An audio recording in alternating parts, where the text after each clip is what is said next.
If correct, that is a very discourteous to this House. I take it very seriously. Or it could well be that it's been leaked, in which case I hope there will be an inquiry to what has happened here. I will therefore ask the Prime Minister to look into what has happened in this case and report back to me and to the House as soon as possible. Keir Starmer always believed he could act freely and escape consequences. From scandals to controversies and falsehoods, he assumed he and his administration were untouchable. Not anymore. Now, the Parliament Speaker has publicly humiliated Starmer for breaching the ministerial code. He did not stop there. The Speaker demanded that Starmer commission an inquiry and submit the report to Parliament. But what exactly did Starmer do to provoke this level of rebuke? And how was he forced to apologize to someone he clearly dislikes? In this video, we explore the full story in detail. Tensions in Parliament rose, centered on a serious ministerial code violation, one that went beyond a minor administrative error and struck at the integrity of parliamentary procedure. Starmer's defense spending statement was partially leaked to the press before MPs had a chance to review it. While this may appear as an oversight, it was a clear breach of established rules governing government statements. According to the Ministerial Code, the complete, unredacted text of an oral statement must be provided to the Speaker of the House before release. Additionally, it must be sent electronically to the Opposition Chief Whip at least 45 minutes prior to the announcement. Under no circumstances should details be shared with the media before Parliament has had an opportunity to examine them. In other words, journalists and analysts cannot debate or comment on content that has not yet been presented publicly. Before we start, the government's own ministerial code says that a text of statement should be provided in advance to the opposition and to the Speaker. It does not provide for the text to be redacted. I am particularly concerned at the reports that some of the redacted information was provided to the media in advance. If correct, that is a very discourteous to this House. I take it very seriously. Or it could well be that it's been leaked. Starmer's administration entirely ignored these regulations, permitting journalists to view portions of the statement prior to the Speaker or opposition having the chance to examine it. Perhaps this occurred so the press could generate excitement and applaud how Starmer was boosting defense spending in accordance with what Trump desired. To worsen the situation, not only was this announcement leaked, but the edition presented to Parliament had sections censored. In short, sensitive material was eliminated. This indicates that Starmer's administration intentionally concealed certain facts from MPs, provoking serious questions about transparency and accountability. Whether this represented incompetence or a calculated effort to steer the political narrative, it amounted to an affront to Parliament. Speaker Sir Lindsay Hoyle's reaction was immediate and uncompromising. When Parliament assembled, he did not restrain himself. In a harsh critique, Hoyle highlighted Starmer's blatant violation of parliamentary procedures, calling him out before the full House. His remarks were sharp and uncompromising, stressing that the ministerial code clearly requires statements to be supplied to the opposition and Speaker without omissions. Hoyle also voiced his grave concern that some censored content had been leaked to journalists before MPs received access, denouncing this as an unmistakable act of contempt toward Parliament. I will therefore ask the Prime Minister to look into what has happened in this case and report back to me and to the House as soon. The Speaker's warning was clear.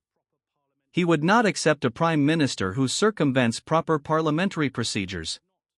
His call for an investigation into the leak left Starmer with no escape. Confronted with public disgrace, Starmer had to rise and offer an apology, something he clearly resisted. His effort to minimize the issue was unpersuasive, as he assured the House the leak occurred unintentionally and that he would look into the matter. Yet, his statements sounded hollow. Mr. Speaker, can I begin by giving my word to this House that this was not given to the media? I will absolutely have an inquiry into this, but I would not be that discourteous. I spoke to you this morning, Mr. Speaker. I wouldn't be discourteous to you or to the Leader of the Opposition in that way, or to the House, and I give you that assurance from this dispatch box. For a politician who has spent years admonishing others about rules, integrity, and ethics, being publicly confronted for violating those same standards was a moment of poetic justice. The apology was not merely humiliating, it utterly destroyed Starmer's carefully constructed image as the principled leader who would ensure transparency in government. This was not the action of a strong leader. This was crisis management. And I apologise to the Leader of the Opposition, and I will make that inquiry.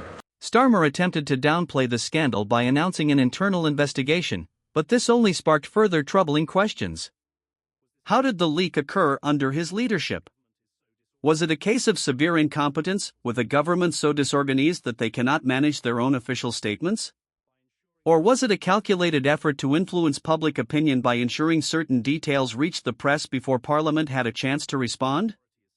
Whatever the reason, the episode shows that Starmer is not fully in control of his administration. His authority is weakening, and cracks are beginning to appear. Just hours after the controversy surfaced, Labour's International Development Minister, Anneliese Dodds, resigned in protest.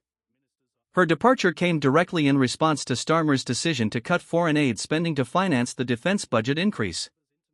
This was a public and symbolic act of defiance, highlighting growing discontent within Starmer's own party. Labour is now in complete disorder. Ministers are openly challenging Starmer's choices, party members are frustrated, and the government struggles to present a unified front. For a prime minister who claims to be decisive and strong, the reality tells a very different story. His administration seems chaotic, reactive, and incapable of maintaining discipline among its ranks. Before continuing, tell us, are you enjoying the video? If so, please like, share, and subscribe for more exclusive coverage of the transformative changes in British politics. Moving on, one of the most concerning aspects of this scandal is the redaction of Starmer's defense statement. Why did the government choose to censor parts of the announcement? What was Starmer attempting to conceal from Parliament? It has now emerged that the major defense spending announcement was not actually about national security. It was intended to impress Donald Trump. Reports suggest that Starmer's team carefully orchestrated the statement as a political tactic to gain Trump's favor. Even U.S. officials were kept unaware until the last moment. Insiders reveal this was part of a broader strategy. Starmer was desperate to show Trump that the UK would increase military spending, even at the expense of cutting aid to struggling nations. The government feared that openly discussing this political calculation in Parliament would provoke outrage, so key elements were removed from the official statement. This explains why Starmer's team aimed to control the messaging by selectively leaking parts to the media first. They wanted headlines emphasizing boosted defense rather than exposing the true political motivations behind the decision. Unfortunately for Starmer, the leak backfired dramatically. Instead of controlling the narrative, it revealed government dishonesty and forced him into a humiliating retreat. Notably, this scandal is not an isolated incident. It is another example of Keir Starmer's recurring tendency to ignore rules and act as if above accountability. Time and again, his actions have shown that he is a leader who says one thing and does another, bending regulations when convenient while expecting others to follow them precisely. We all found the rules frustrating at times, and I'm no exception to that. I had to isolate 6 times during COVID, pulling me away from my work and the things that I love. But I did it because we followed the rules. The idea that I would then casually break those rules is wrong. And frankly, I don't believe those accusing me believe it themselves.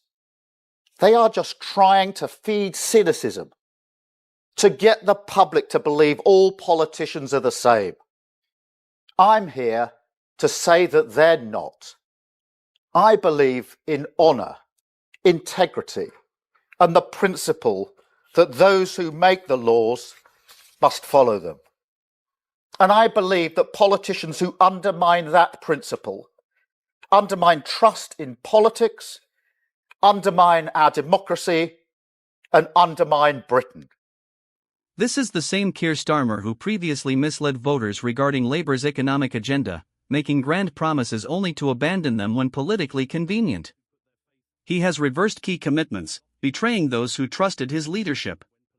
His administration has even faced accusations of pressuring the media to avoid scrutiny, ensuring damaging stories remain hidden, while he continues to present an image of honesty and transparency. Now, his most recent misstep, breaching parliamentary protocol and being compelled to apologize by the Speaker, has once again exposed his hypocrisy. For a man who built his reputation on claims of integrity and accountability, the reality is far less flattering. My thoughts are with all of those who did the right thing and for whom this is a real slap in the face. They made the most unimaginable, heart-wrenching sacrifices, and many were overcome by guilt at not seeing elderly relatives, not going to funerals or weddings, or even seeing the birth of their own children. But the guilty men are the Prime Minister and the Chancellor. They've dishonoured all of that sacrifice. They've dishonoured their office. This is the first time in the history of our country that a Prime Minister has been found to be in breach of the law. And then he lied repeatedly to the public about it. Britain deserves better. Starmer is proving to be just another politician who manipulates the system while pretending to uphold it. The fact that the Speaker of the House had to publicly compel him to apologize is damning in itself. A strong leader does not require reminders of the rules.